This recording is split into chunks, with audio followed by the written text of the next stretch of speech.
আচ্ছা, ওই যে আমরা মেডিকেলে আসছি, আপনার তো এক ভাই অ্যাক্সিডেন্ট, ওই যে এই ঘটনার কারণে তার আমরা ইনভেস্ট করছি। এখন এই ঘটনা সম্পর্কে আমরা জানতে চাই, মানে কিভাবে কি ঘটনা হলো।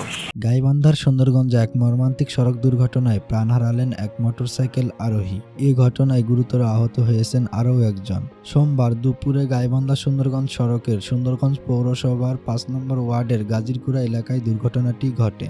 মাটি ভর্তি একটি ট্রাক্টরের সঙ্গে মুখোমুখি সংঘর্ষ হয় একটি মোটরসাইকেলের। দুর্ঘটনায় ঘটনাস্থলে নিহত হন কাবিল হোসেন মণ্ডল, বয়স আনুমানিক ৪০ বছর। তিনি সুন্দরগঞ্জ উপজেলার বেলকা ইউনিয়নের জিগাবাড়ি গ্রামের বাসিন্দা এবং নজির হোসেন নজু মণ্ডলের ছেলে। প্রত্যক্ষদর্শীরা জানান, সংঘর্ষের পর মোটরসাইকেলের একজন আরোহী ট্রাক্টরের নিচে পড়েন। ভারী চাকার চাপেই মুহূর্তের মধ্যে তার মৃত্যু হয়। নিহত কাবিল হোসেন ছেলের বিয়ের দাওয়াত দিতে যাচ্ছিলেন বলে পরিবার সূত্রে জানা গেছে।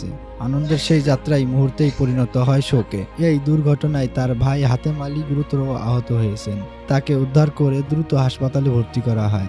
বর্তমানে তিনি চিকিৎসাধীন রয়েছে।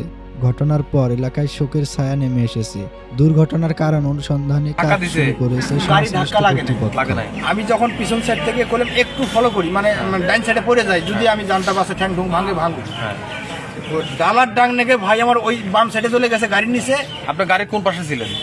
আমি গাড়ির ডাইন সাইডে পড়েছি মোটরসাইকেল সহ। মানে গাড়ির সামনে পিছনে না মাঝখানে ছিলেন? মাঝখানে।